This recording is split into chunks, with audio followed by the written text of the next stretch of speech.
पिता परमेश्वर और प्रभु यीशु मसीह के नाम में आप सबका स्वागत है।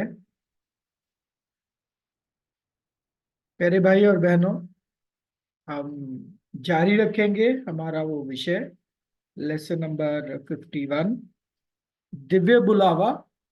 और जो बाकी बचा हिस्सा है पिछले हफ्ते जो हमने बीच में छोड़ा, उधर से ही हम स्टार्ट करेंगे। तो हम दिव्य बुलावे के विषय को पढ़ते हुए हमने देखा प्रकाशित वाक्य 18:4 में जो परमेश्वर एक डिवाइन कॉल, दिव्य बुलावा दे रहे हैं कुछ गिने चुने लोगों को। उस पे आधारित वो बुलावा क्या है, उस बुलावे की गहराई क्या है, उस बुलावे में क्या प्रभु के द्वारा वार्निंग्स मिली, वो सारा हमने पिछली बार हमने देखा। और चौथी वार्निंग में दोबारा जाएंगे। चौथी वार्निंग जो है मत्ती 24वां अध्याय 20 वचन। और प्रार्थना करो कि तुम्हें जाड़े में या सबत के दिन भागना न पड़े। प्रार्थना करो कि तुम्हें जाड़े में या सबत के दिन भागना ना पड़े। तो जाड़ा क्या है? विंटर जिसे बोलते हैं, सर्दी का समय। सर्दी का समय होता है, सर्दी के समय का मतलब है कटनी के समय का, क्या बोलते हैं, कटनी का समय खत्म। क्योंकि गर्मी के बाद जाड़ा आता है और जाड़े के बाद गर्मी, तो गर्मी में कटनी होती है ना। तो ये हमने पढ़ा था नीति वचन 10:5 कि देखिए प्रभु बोलते हैं सावधान रहो, कहीं ऐसा ना हो कि तुम फैसला जो है वो कटनी के बाद लो। ठीक है। तो जाड़ा मतलब, सर्दी मतलब कटनी के बाद का समय, जब कटनी कंप्लीट हो जाती है। और प्रभु बोलते हैं प्रार्थना करो कि ऐसा ना हो कि तुम बस कंफ्यूजन में ही रह जाओ और बाबुल से निकलो नहीं। और मान लो अगर निकलने का फैसला कर भी लिया तो कहीं ऐसा ना हो कि सर्दी आ जाए। सर्दी आ जाए मतलब कटनी खत्म हो जाए।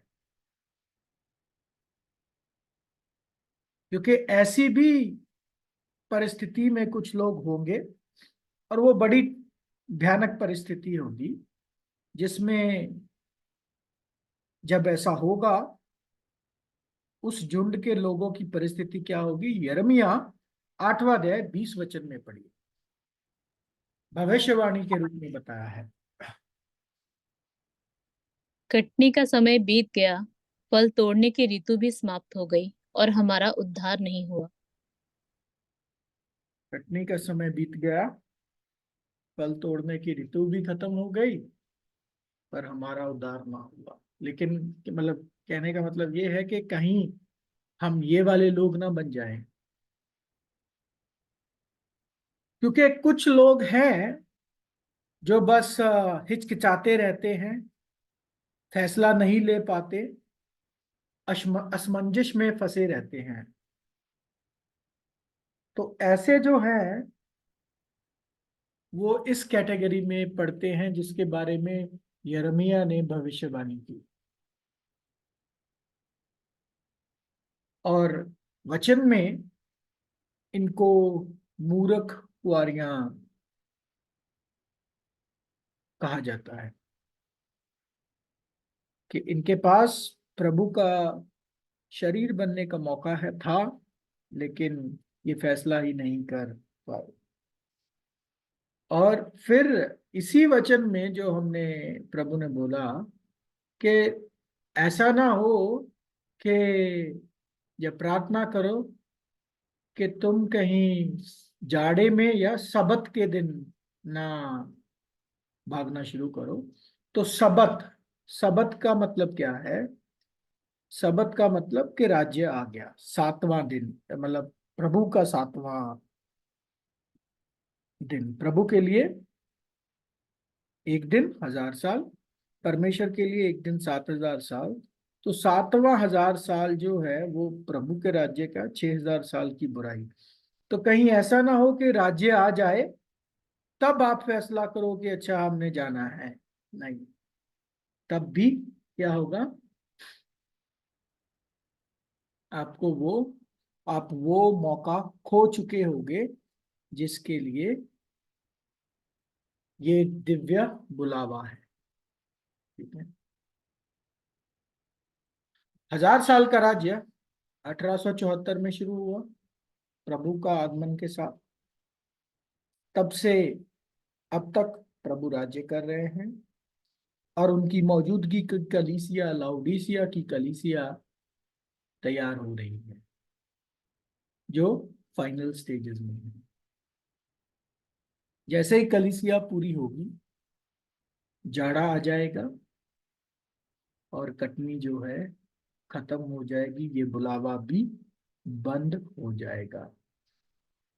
तो प्रभु ये चार चेतावनी दे रहे हैं उन लोगों को जिनको परमेश्वर अपने लोग करके संबोधित करते हैं कि हे मेरे लोगों, उसमें से निकल आओ, हिचकिचाहट में मत रहो, डबल माइंडेडनेस में मत रहो। अगर आपको दिव्य बुलाहट सुनाई दे पड़ रही है तो फिर क्या बोलते हैं, हिचकिचाहट में मत रहो।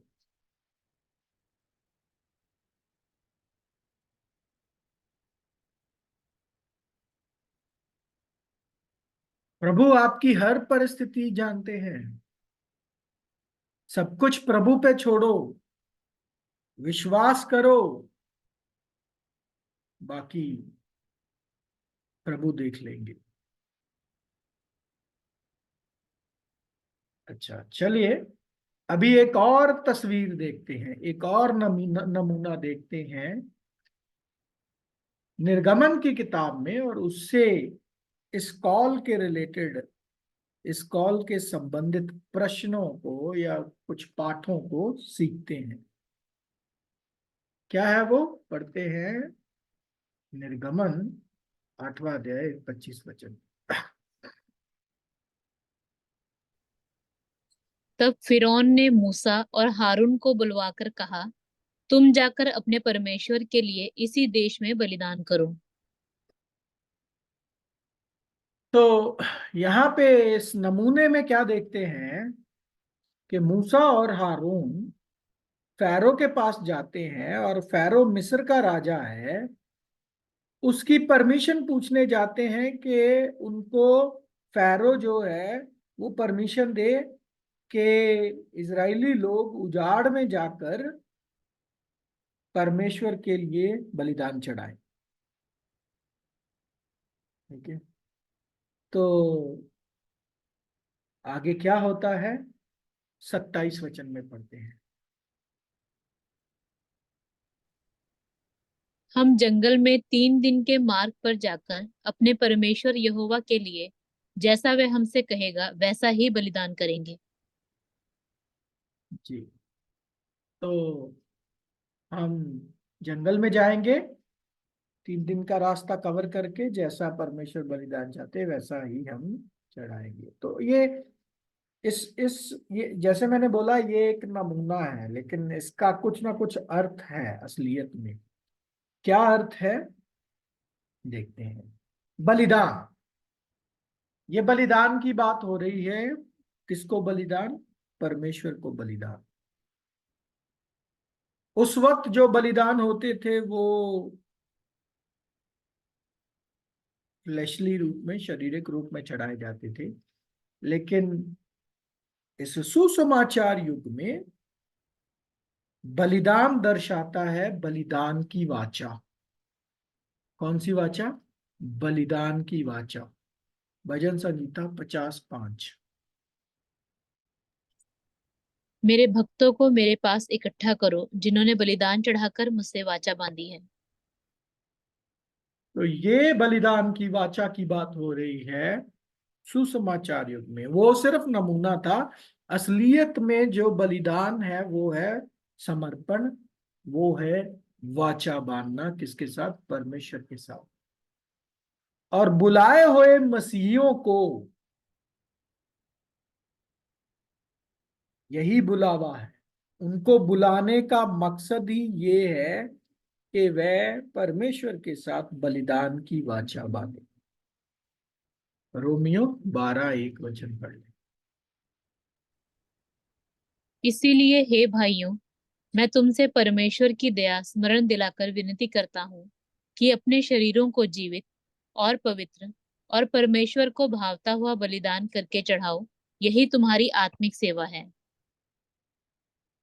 आत्मिक सेवा अगर चाहिए, अगर आप सोच रहे हो ना हमें परमेश्वर के साथ प्रेम है, हमें आत्मिक सेवा करनी है, तो फिर ये बलिदान चढ़ाओ।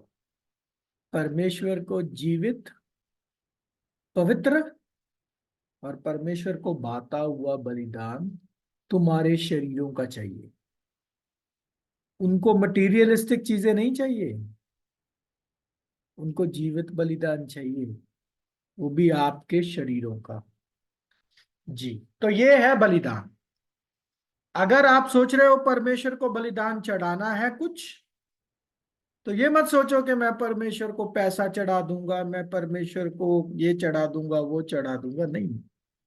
परमेश्वर को बलिदान चढ़ाने की इस युग में अगर कोई बात करनी है, तो फिर वो बलिदान है समर्पण, वाचा। ठीक है। अब इस मूसा और हारून के केस में, जो फैरो के केस में, हम क्या देखते हैं कि वो फैरो को बोलते हैं कि हम 3 दिन की यात्रा कवर करके जंगल में जाके बलिदान चढ़ाएंगे। तो बलिदान का मतलब मैंने बता दिया। बलिदान का मतलब है समर्पण, वाचा। जंगल में जाने का मतलब क्या है? जंगल क्या होता है? संसार से अलग। जंगल का मतलब क्या होता है? संसार से अलग। तो ये विल्डरनेस जो होता है, जो विल्डरनेस एक चिन्ह है, जंगल चिन्ह है किसका? सेपरेशन फ्रॉम द वर्ल्ड, संसार से अलग करना अपने आप को। चिन्हों को देखते हैं अभी, चिन्हों को। ठीक है। इस नमूने में जो चिन्ह इस्तेमाल हुए हैं वो क्या है? जंगल है, फैरो है, मूसा और हारून है, बलिदान है। तो फैरो क्या है? फैरो क्या है? ठीक है। फैरो मिस्र का राजा था, राइट? तो फैरो एक्चुअल में, देखो, फैरो मिस्र का राजा था और मिस्र जो था वो गुलामी की परिस्थिति में था। सॉरी, मिस्र की गुलामी में इजराइल था, माफ कीजिएगा। इजराइल मिस्र की गुलामी में था।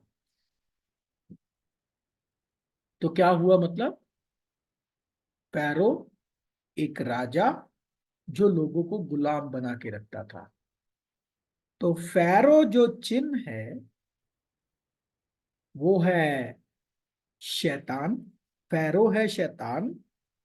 मिस्र है संसार, क्योंकि वो मिस्र का राजा है ना। मिस्र है संसार, और इजराइली हैं परमेश्वर के लोग।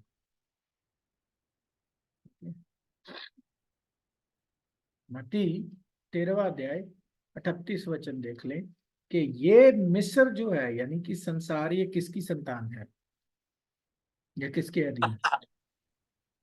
खेत संसार है, अच्छा बीज राज्य की संतान और जंगली बीज दुष्ट की संतान है। जी। तो अच्छा बीज राजा की संतान, जंगली बीज दुष्ट की संतान। जंगली बीज क्या है? वही संसारिक आत्मा रखने वाले लोग। तो वो परमेश्वर की संतान नहीं होके बल्कि शैतान की संतान होते हैं। मूसा और हारून कौन है इस नमूने में? मूसा कौन है, हारून कौन है? मूसा चुना हुआ ग्रुप, और हारून जो है वो वो भी चुना हुआ ग्रुप ही है, लेकिन मूसा थोड़ा परमेश्वर के ज्यादा नजदीक था, हारून को मैसेज मूसा से पहुंचता था।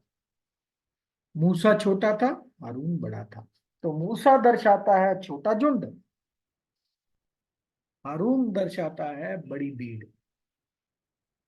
दोनों मिलके प्रभु का शरीर बनते हैं। तो इस तस्वीर में दिखाया गया है कि जब बड़ा छोटा झुंड और बड़ी भीड़ परमेश्वर को बलिदान चढ़ाने का मन बनाते हैं, यानी कि समर्पण का मन बनाते हैं। फॉर एग्जाम्पल, आपकी एग्जाम्पल लेते हैं। आप बाबुल का हिस्सा हो, बाबुल मतलब आप किसी ना किसी कलीसिया में जाते हैं। वो क्या है? बाबुल बड़ी नगरी, जिसको प्रभु नाश करने वाले हैं। तो आप समर्पण का मन बना रहे हो, फॉर एग्जाम्पल, अगर आप समर्पण का मन बना रहे हो तो आप मूसा और हारून की कैटेगरी में आते हैं। और जब आप मूसा और हारून की कैटेगरी में आते हो और मिस्र का राजा यानी सेटन, इस संसार का राजा, आपको 4 कॉम्प्रोमाइजेस करने को बोलता है। आप चाहते हो कि आपको झूठी कलीसिया से बाहर आके एक समर्पित संत का जीवन जीना है, एक बलिदान का जीवन जीना है, परमेश्वर के प्रति समर्पित जीवन जीना है। लेकिन शैतान आपको 4 सलाह देता है, 4 कॉम्प्रोमाइज करने को बोलता है। अभी आप देखिएगा कि आप किस कैटेगरी में आते हैं। पहला कॉम्प्रोमाइज जो शैतान आपको करने को बोलेगा, क्या? निर्गमन 8:25 में पढ़िए। तब फिरौन ने मूसा और हारून को बुलवाकर कहा, तुम जाकर अपने परमेश्वर के लिए इसी देश में बलिदान करो। जी, इसी देश में करो ना बलिदान, कहीं और जाने की क्या जरूरत है? तो पहला समझौता जो शैतान हमें, जब हम बाबुल में होते हैं और बाबुल से निकलने का, बाबुल जब मैं बोल रहा हूं उसका मतलब झूठी कलीसिया से निकलने का मन बनाते हैं, शैतान हमें बोलता है क्यों भाई, कहीं और जाने की क्या जरूरत है? तुम्हें आत्मिक जीवन जीना है, समर्पण जीवन जीना है, इधर ही जियो ना, कहीं और जाने की क्या जरूरत है? मैं तुम्हारे लिए अरेंज। ऑब्वियसली शैतान आपको खुद का के तो नहीं बोलेगा, वो आपके आपके पास्टर के द्वारा या आपके जो भी ओहदे पर कोई इंसान होगा उसी के द्वारा। भाई तुम कलीसिया क्यों छोड़ रहे हो? तुम तो इस कलीसिया के खास मेंबर हो, इधर ही रह के तुम सब कुछ कर सकते हो, है ना? तो ऐसे समझौते करने की, पहला समझौता करने की सजेशन शैतान आपको देता है ताकि आप बाबुल में फंसे रहो। आप वो मेंटल कन्फ्लिक्ट में फंसे रहो कि इसमें से बाहर निकले या ना निकले। दूसरा समझौता जो फैरो, शैतान आपको करने को बोलता है, वो है निर्गमन 8:28 में पढ़िए।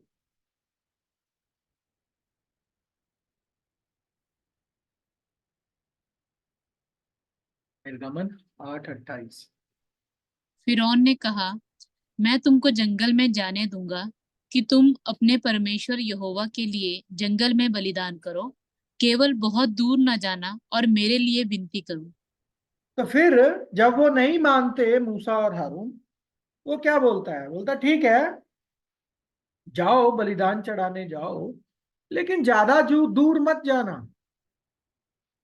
ज्यादा दूर मत जाना, और मेरे लिए भी विनती करना। तो जब उसको पता चल जाता है शैतान को कि आपने पूरा मन बना लिया है बाबुल छोड़ने का, तो वो फिर थोड़ा और अपनी डिमांड्स डाउन करता है। क्या बोलता है? पूरी तरह से फेलोशिप से मत नाता तोड़ना, कभी कभी आ जाया करना। महीने में एक बार, जब भी तुम्हारा समय लगा, कोई बात नहीं, आ जाओ। हमारे कलीसिया के दरवाजे तुम्हारे लिए हमेशा खुले रहेंगे। ठीक है। तुम तो बहुत बढ़िया इस कली संगति के मेंबर हो और हमेशा रहोगे। जब भी तुम्हारा मन करे आओ कलीसिया, कोई बात नहीं।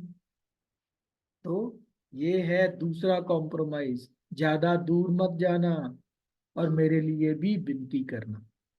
मतलब कभी कभी आते रहना, पूरी तरह से बाहर मत जाना। कॉम्प्रोमाइज 3, निर्गमन 10:11।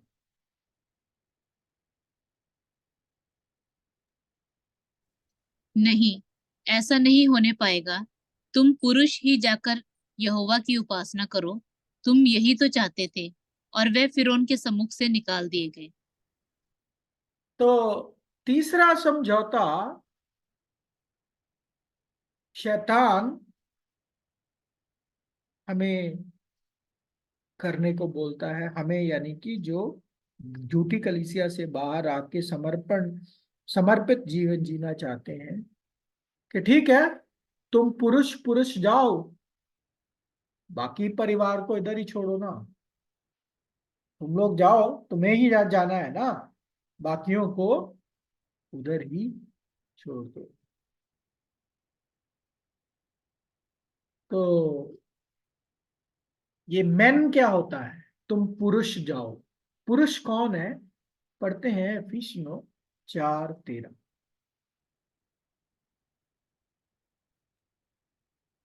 जब तक कि हम सब के सब विश्वास और परमेश्वर के पुत्र की पहचान में एक ना हो जाएं और एक सिद्ध मनुष्य ना बन जाएं और मसीह के पूरे डील डॉल तक ना बढ़ जाएं। तो सिद्ध मनुष्य जिसको नॉलेज। तो शैतान क्या बोलता है, अच्छा ठीक है, तुम्हें तो नॉलेज हो गई है, लेकिन तुम्हारे बाकी मेंबर, परिवार के मेंबर तो अभी बच्चे ही हैं ना। तो तुम जाओ, बच्चों को छोड़ो इधर, उनको संडे स्कूल अटेंड करने दो, उनको स्कूल में हम कंसेशन चलती रहेगी, उनको कॉलेजेस में भी कंसेशन चलती रहेगी, इधर फेलोशिप में आने दो अपने बीवी बच्चों को। तो अच्छा रहेगा, तुम्हें नॉलेज हो गई है, तुम्हें जाना है, तुम जाओ। तो ये तीसरा समझौता शैतान करने को बोलता है, इससे भी सावधान रहना। चौथा समझौता क्या है? निर्गमन 10:24।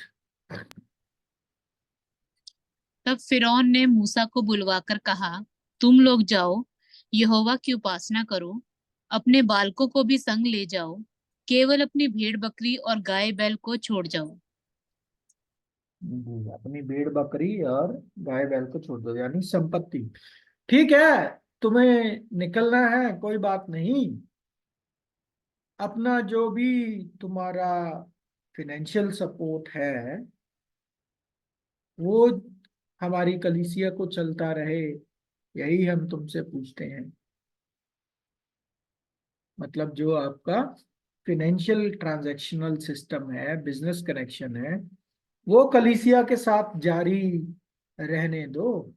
ऐसा शैतान सलाह देता है कि भाई वो अपनी फिनेंशियल सपोर्ट जो है, मॉनेटरी सपोर्ट, वो कलीसिया को रखना। तो ये चार तरह के कॉम्प्रोमाइज, एक एक, एक से बढ़ के दूसरा, दूसरा से बढ़ के तीसरा, तीसरा से बढ़ के चौथा, शैतान करवाने की हमें कोशिश करता है। प्यारे भाइयों और बहनों, बाबुल बड़ी नगरी को छोड़ने का फैसला बहुत बड़ा फैसला होता है। इसके लिए मजबूत विश्वास और प्रभु पर भरोसा चाहिए। अगर ये दोनों में से कुछ मिसिंग है, विश्वास और प्रभु पर भरोसा, नॉलेज में कमी, तो फिर कभी भी हम फैसला नहीं कर पाएंगे। और प्रभु का प्रॉमिस याद रखना हमेशा, इब्रानियों 13:5। तुम्हारा स्वभाव लोभ रहित हो और जो तुम्हारे पास है उसी पर संतोष किया करो, क्योंकि उसने आप ही कहा है, मैं तुझे कभी ना छोड़ूंगा और ना कभी तुझे त्यागूंगा। क्या आप इस वायदे पर विश्वास करते हैं? प्रभु क्या बोलते हैं? मैं कभी न तुम्हें छोड़ूंगा, न कभी त्यागूंगा। तो प्यारे भाइयों और बहनों, ये कॉल परमेश्वर स्वर्ग से आप लोगों को दे रहे हैं। क्या ये बुलाहट आपको सुनाई दे पड़ रही है? क्या आप वैसी भेड़ हो जो अपने मास्टर की आवाज सुन के उसके पीछे हो लेती है? यूहन्ना 10:4। और जब वह अपनी सब भेड़ों को बाहर निकाल चुकता है तो उनके आगे आगे चलता है, और भेड़ें उसके पीछे पीछे हो लेती हैं, क्योंकि वे उसका शब्द पहचानती हैं। भेड़ें जो होती है ना, हमेशा अपने मास्टर की आवाज पहचानती हैं। क्या हम वो भेड़ हैं जो अपने प्रभु की आवाज सुन पा रही है, पहचानती है? क्या ये आवाज आपको सुनाई दे पड़ रही है? क्या स्वर्ग से ये आवाज आपके लिए है? जितने भी प्रभु के हैं वो उनकी इस आवाज को सुनेंगे, उस आवाज को सुनकर आज्ञा पालन करते हुए भेड़ जैसे अपने मास्टर के पीछे बोलेंगे। तेरे भाई और बहनों, इसी के साथ हमारा बाकी बचा हुआ हिस्सा इस लेसन का खत्म होता है। परमेश्वर आपको अपने वचनों के जरिए अनुग्रह करें और ये फैसला बड़ी क्लैरिटी के साथ लेने में आप सबकी मदद करें। Thank you and Lord bless.